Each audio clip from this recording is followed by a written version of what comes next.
We're breaking down the Buffalo Bills' outlook at safety and special teams today on Locked On Bills.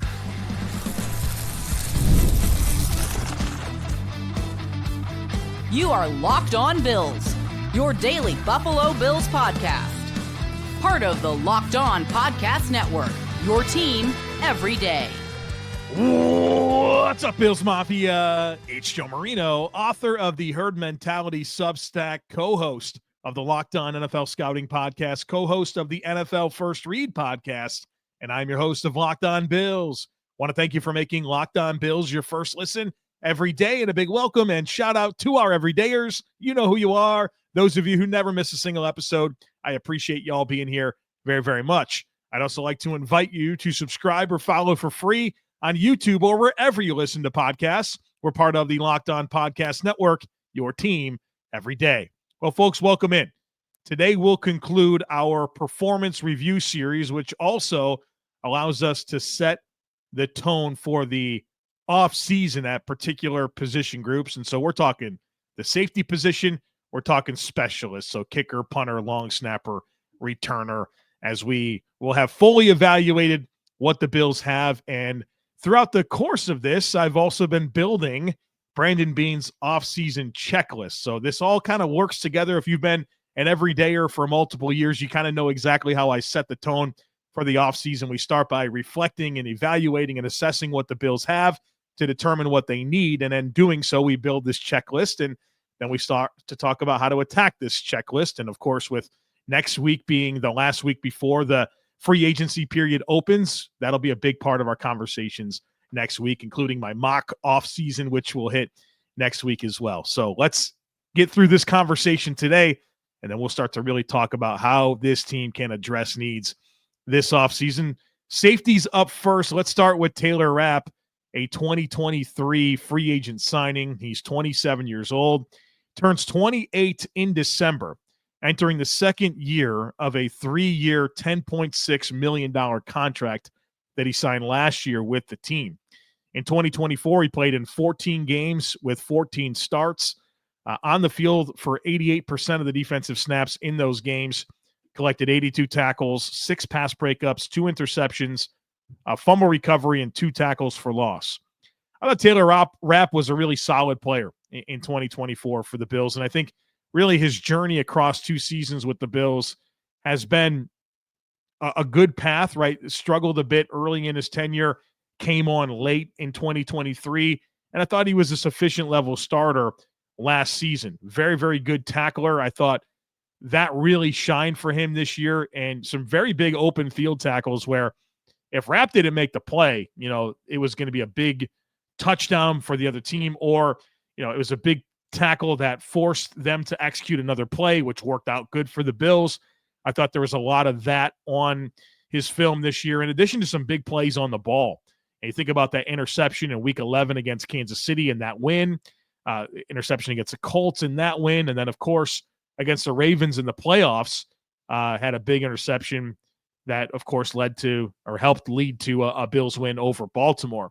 Now, he was certainly caught out of position a few times this season, whether that was, not reading his responsibility well, or, not being able to exchange a route or pass off a route with a corner. That certainly happened a few times this season.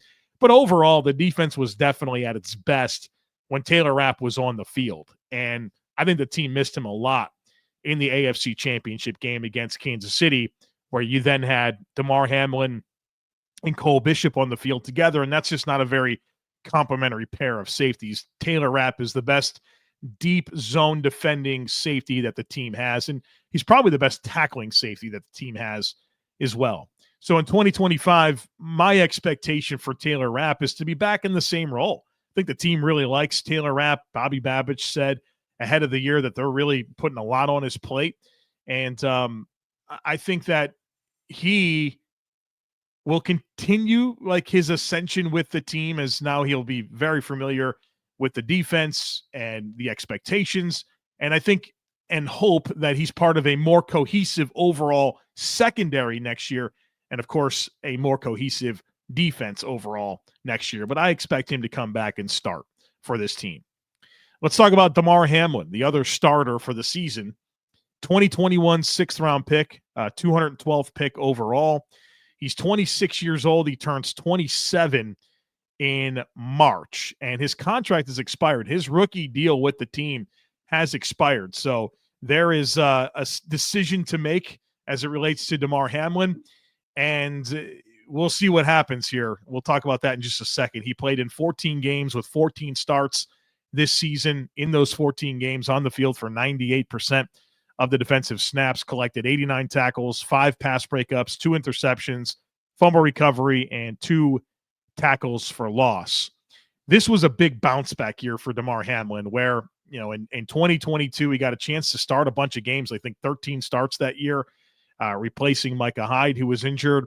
And then, of course, we know what happens in Cincinnati, and it really kind of cost him the 2023 season while he was still on the team. He was inactive most weeks, and it felt like there was a lot for him to still work through in a number of different ways to get back on the field and play. But then, of course, he is in a 3-way competition with Mike Edwards and Cole Bishop to be the starter next to Taylor Rapp, and he winds up winning that job. And I think he played at a sufficient level.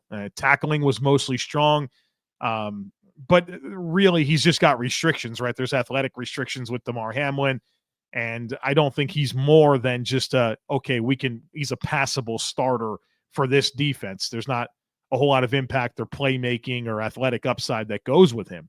So as for his 2025 outlook, I think the plan for the Bills at safety is Bishop and Rapp. I think that's their intent. Those are your starters. And with Damar Hamlin being an expiring contract, my question is, what is Damar Hamlin looking for? What is his objectives with this next contract? Does he view himself as a starter and want to get paid like a starter? I don't know that that's going to be out there for him. If he's looking for a $5, $6, $7 million a year deal as a baseline starter at safety, I don't know that he's going to find that. To me, he's more of a depth player, or ideally more of a depth player that would sign a contract that's around $2.5, $3 million a season. And so I'd offer him that. I'd say, hey, if you'd like to come back for 2 years, $5.5 million to be a depth player, sure, I think that would make sense to me. But if he wants something else, I'd say go see if you can find it. And if not, you can come back and fill that role for us. I think of maybe a Dean Marlowe type role where, there's not a high ceiling, but he knows the defense, he's stable, can play special teams. And if you need a spot start, he can handle that for you. I think that'd be a good role for Damar Hamlin in Buffalo. If that's where he's willing to go with his career, I think he should. But if he wants to explore some other opportunities, then, go try to get it. But I would not go over $3 million a season for Damar. And like I said, I just don't know that there's going to be much of a market for him. So we'll see if that's where it lands. But I wouldn't intend on Damar Hamlin returning in 2025 with the idea of him starting for the defense, because I think they need to lean into some more upside. And obviously that exists in the form of Cole Bishop, who we'll talk about here on the other side of it. Folks, be sure to stick with me.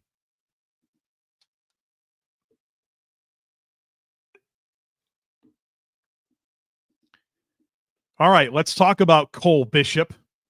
And there's a lot riding here, right? The Bills need Cole Bishop to be a thing for this defense. A 2024 second-round pick, number 60 overall. They love this guy, right? We've seen video, not only from the Bills, but other teams, where the Bills were actively trying to trade up in the second round to get this player. So good news, they got the player and didn't have to trade up. 22 years old, he turns 23 in October, entering the second year of his 4-year, $6.6 million rookie deal. As a rookie, he played in 16 games with 4 starts in the regular season. Then, of course, got some opportunity to play his additional football in the playoffs. On the field for 34% of the defensive snaps, 52% of special team snaps, 40 tackles, a couple of pass breakups, 1 forced fumble, 1 tackle for loss. As far as his 2024 review, I think you've heard loud and clear from Sean McDermott and Brandon Beane that missing training camp with the injury was very, very difficult for him.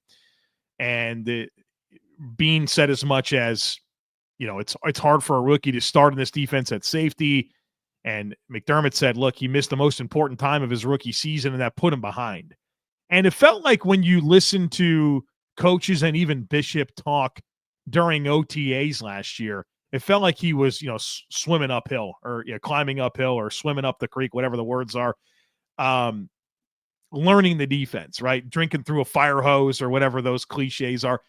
That felt like the messaging with Cole Bishop. And so, a guy that his head was spinning, everything's moving fast, and then all of a sudden he misses a huge foundational opportunity to learn the job in training camp, and he was behind.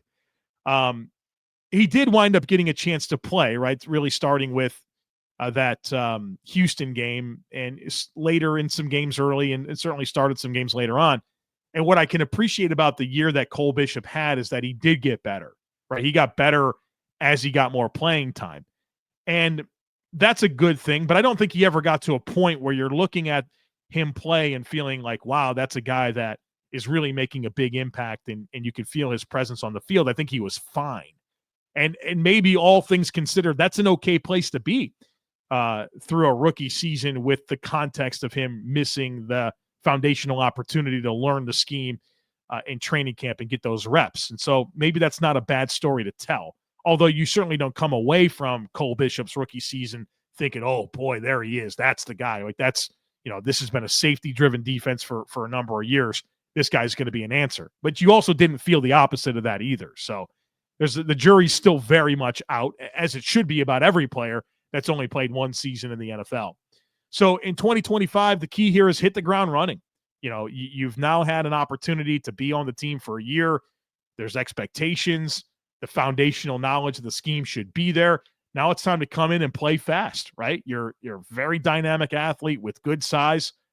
Let's play fast and make plays and be, not just a fine starter, right? Be a guy that's an asset to this defense. So you're happy is on the field that can be a man-to-man guy against tight ends and can sniff out run plays and make those impact tackles that we saw him make at Utah.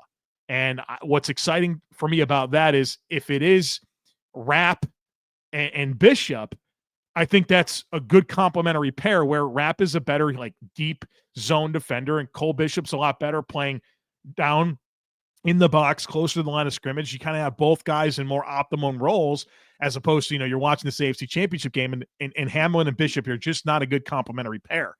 And so I think there's so many reasons why you feel optimistic about what it can be in 2025, but obviously it has to come together. And, I think this is a big piece of the pie for the Bills and how they will get better from within. The players that they already have taking a step. I know we all get excited about outside additions, right? Trades, free agents, draft picks, all these new players. Well, look at this glow up for the Bills and the team that they've become. It's been more about player development and guys getting better that are already on the team than it really has been outside additions. And Cole Bishop is a big part of that recipe of how do you get better from within?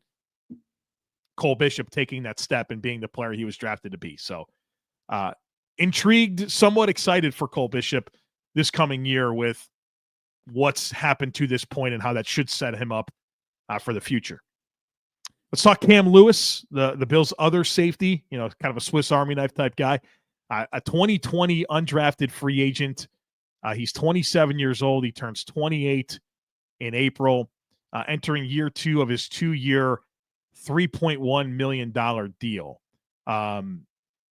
17 games in 2024, started 6 of them on the field for 54% of the defensive snaps, 57% of special team snaps, 68 tackles, 4 pass breakups, 1 interception, and 2 tackles for loss.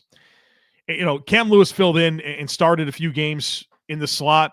He played some deep safety. He played the dime role for this defense when he wasn't having to play in the slot, play special teams.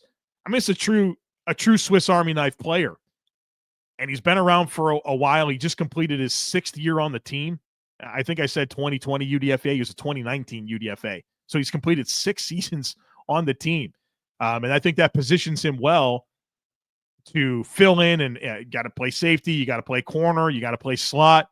You want to play this dime role.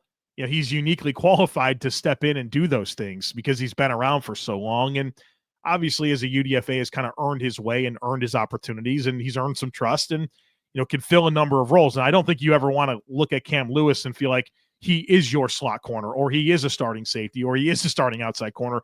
But as a depth player, a reserve, a sub package guy, a special teamer, I mean, this is what you want when you're talking about your depth. You know, a player like this in your secondary provides a lot of value, even though, you know, in any one role, he's not overly good, right? I think that's where you can appreciate all the different players that fill out an NFL roster, right? This is a very valuable player, even if he's not a starter. So I think the outlook is pretty straightforward with Cam Lewis. The same stuff, special teams, depth in the slot.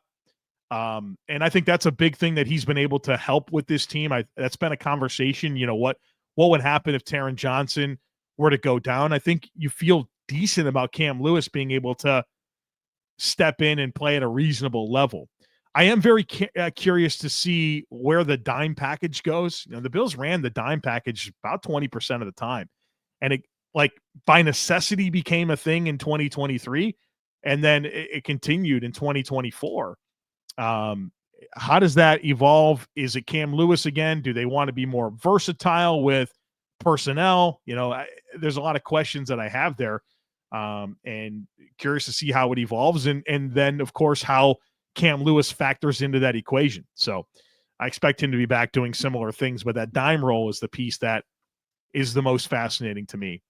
So when you look at this safety group and you think about this offseason, everyone's under contract except for Damar Hamlin. And I shared what I thought about what the Bills should do there. And what the Bills really need is for Cole Bishop to develop, right? That's first and foremost. But then you do have a roster spot here. You're going to roster 4 safeties. And I think 3 of them are already identified in Rapp, in Bishop, and in Lewis. So who's the 4th guy? Is it Damar Hamlin back, but of more of an understanding that you're a special teamer and depth player? Like I said, the picture I would paint there is the Dean Marlowe type role. Or do you look for a different veteran to fill that role? I think the challenge there is they wouldn't have foundational knowledge of your scheme. Or is this a draft pick, right? Where, you know, somewhere on day 3, you just draft the next guy, right? That can come in and present some upside, special teams learn, and, you know, maybe in time you see what they can develop into, right? So I think it's one of those 3 paths. I don't expect a big investment here. I know that there's like some buzz out there for like Javon Holland, but I don't think the Bills are going to make that type of investment at this position. I think they've already done it. I think they've already paid Taylor Rapp, and they've already drafted in the 2nd round Cole Bishop. And so it's more of a fill in the blanks with depth than it is actively seeking upgrades. That's my read on it. And does that mean that in 9 days from now, we're not having a reactionary podcast to signing Javon Holland? Look, I can't make any promises. The NFL does things that I don't expect all the time. But my expectation is that the Bills' investments, the big investments, have already been made here. And the only thing they're really looking to do is round out the depth. All right, we're talking special teams. Bass, Martin, Ferguson, Codrington on the other side of it, folks. Be sure to stick with me.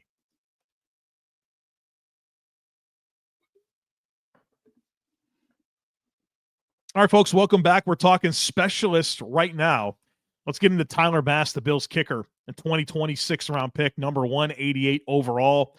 He's 28 and actually just turned 28 on Valentine's Day. He's entering year 2 of the 4-year, $20 million contract extension. And in 2024, like, the overall numbers are very pedestrian, like 83% on field goals, 92% on extra points. And in fact, that's very low on extra points. That's actually the lowest of his career. And so 83% is below average for an NFL kicker.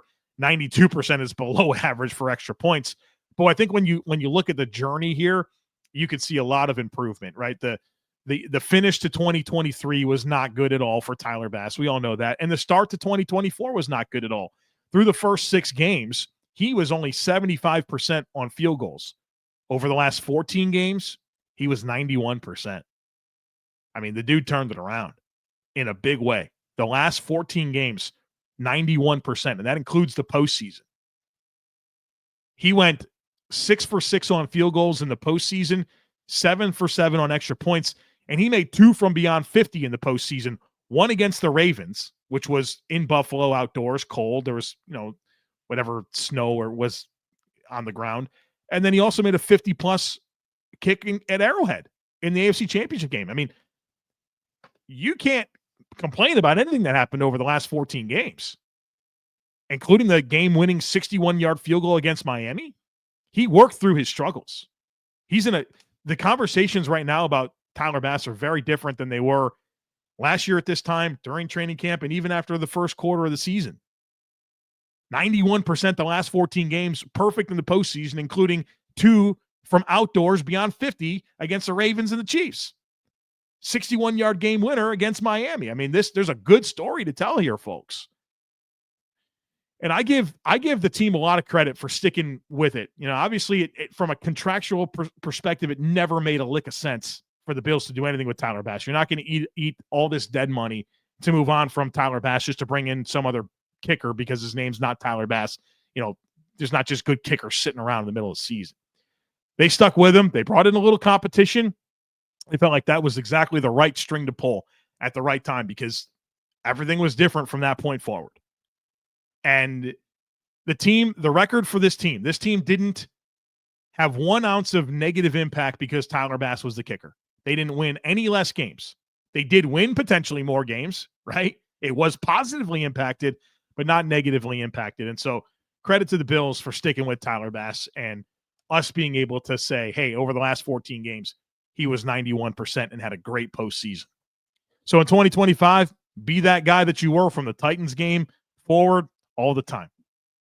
Sam Martin, got a big conversation to have here. A 2022 free agent signing, 35 years old today. On February 27th, as I record this podcast, it is Sam Martin's birthday. So happy birthday, Sam Martin. He's entering the last year of his contract, a 3-year, $6 million deal. And the Bills have a unique opportunity to get out of this deal. They have to do it before March 16th. So they could cut Sam Martin anytime between now and March 16th, and that clears $2.1 million in cap space. That's not nothing. And they only accumulate $400,000 in dead cap. Oh, by the way, they signed Jake Camarda to a futures contract. Who's Jake Camarda? Well, he's a 2022 4th-round pick out of Georgia by the Bucs. And he was part of this really good punter class that was like Jordan Stout, who's a good punter for the Ravens, himself, of course, Jake Camarda, who was a 4th-round pick. Matt Ariza was in that draft. You know, and there was a lot of conversation like, is Jake Camarda the best one? And he gets drafted, and he's the Bucs punter for 2 years, and then he got cut this season, never really got another opportunity. So on one hand, young, talented, right, good pedigree. On the other hand, the team that drafted him and has a lot invested, right, a 4th-round pick and a punter is a lot invested. To cut him before he even finishes his 3rd season also says something. But there's been so many instances of punters, you know, it didn't work with their first team, and then the next thing you know, they wind up being this long-term punter in the NFL. I mean, look at Corey Bojorquez. Didn't really work with the Bills. He's been a good punter, right? So there's examples of that. Maybe Jake Camarda is that next guy. Point being, he exists. While the Bills can free up $2.1 million in cap if they cut Sam Martin between now and March 16th. Hard to overlook it, right? Hard to overlook it as a possibility. So if you see a headline soon that the Bills release Sam Martin, it's really not surprising based on what I just outlined. I think Sam Martin had a fine season, right? He was fine. He's a perfectly fine average punter. He's fine. But when I think about 2025, this could be it, right? That we could have seen Sam Martin's last game with the Bills. And I think the Bills like Sam Martin. It sounds like, you know, Sean McDermott says good things about him. They I guess they live near each other. You know, there's no bad blood here, but from a business perspective, a 35-year-old punter that gets you $2.1 million in cap savings while you have a upside play already on the roster, I don't know. Piece it together. It kind of makes sense to me. Let's talk Reed Ferguson, a 2016 undrafted free agent, the longest tenured Buffalo Bill. He's 30, turns 31 in March. His contract is expired. He completed his 2-year, $2.3 million deal. And as far as his review, I mean, Reed Ferguson continues to be a good snapper. As far as his 2025 outlook, re-sign him and let him continue to be a good snapper. Seems like a great dude, provides leadership, has some personality. There's no reason to mess around here. If you get a good snapper, just keep him forever. And I think that's the plan and should be the plan with the Bills and Reed Ferguson. Last player to talk about is Brandon Codrington. Got him through a 2024 trade. Late round pick swap with the Jets. Was an undrafted free agent, rookie free agent for the Jets out of North Carolina Central. Of course, they had a really good return situation, so he was expendable. Credit to the Bills, whatever they did from a scouting perspective, both of him as a prospect and then, whatever they were able to learn about from him in the preseason to make that trade. And week one, here you go, bud. You're the kick and punt returner for the Buffalo Bills. That's a good story to tell because I thought he had a good rookie season. He's 24, turns 25 in November, entering the second year of his 3-year, $2.8 million rookie deal. And like I said, he had a good rookie season, over 11-yard average per punt return, over a 27-yard average per kick return. Those are very good numbers. He took care of the football, which is most important. Had a couple muffs, but he never lost the ball. Obviously had the injury against the Patriots in Week 18, which was a hamstring, and then he was inactive for the entire postseason. And the Bills leaned into Khalil Shakir as the punt returner, and you kind of wondered, was it the hamstring? Was it the Bills wanting to lean into a veteran as opposed to a rookie in the postseason? We don't know the exact answer, but it's one of those two things. And I think the bottom line here is, while that somewhat sours things at the end because you'd like to see him get those big moments and that big experience, the guy had a great rookie season. And I think when you forecast things for 2025, build off that great rookie season. I feel good about Brandon Codrington kind of being the answer for the Bills at kick and punt returner, in particular punt returner. So good trade, right? Good trade. A lot of value in him being the guy. I will say, let's forget any cornerback ideas. This guy got some chances to play some corner, and I thought it was really, really rough. So, just be a returner, and, only if you absolutely have to put this guy in the game at corner. So the Bills have some things to sort out here when it comes to their specialists. Obviously, Reed Ferguson is an expiring contract, so you got to figure that out. I don't think that's a difficult thing to figure out, but you need to bring him back. Otherwise, you got to look for a long snapper. I'm not super interested in that, so just re-sign Reed Ferguson. You got to make your decision on Sam Martin. And look, I'd do it. I'd go ahead and free up that $2.1 million. But the thing is, if you release him, you don't hand the job to Jake Camarda, right? That's not a thing. You've got to bring in meaningful competition for Jake Camarda. And meaningful is probably, I might have not said the right word there, but you need competition, right? That's going to push and make sure that he earns it. I'm not saying go sign some veteran and break the bank or invest a high pick in a punter, but have some level of competition for Jake Camarda that gives you a chance to really see that out and make sure that you're comfortable with whatever direction you go. And then lastly here is, I'm excited to see Chris Tabor's impact on this special teams unit. Matthew Smiley, 2 really poor seasons in a row.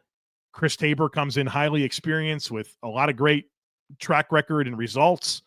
And I can appreciate the fact that he is an experienced option because the last 2 were not.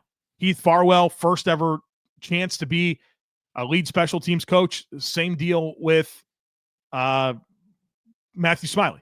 And so you reverse course, say, okay, let's take the guy with all the experience and put him in here and see if that can help get better performance. And I'm optimistic that it will. So some things to sort out here, but not overly complicated. Bring back Reed Ferguson, cut Sam Martin, find competition for Jake Camarda, and let the new special teams coach do his thing. So there you have it.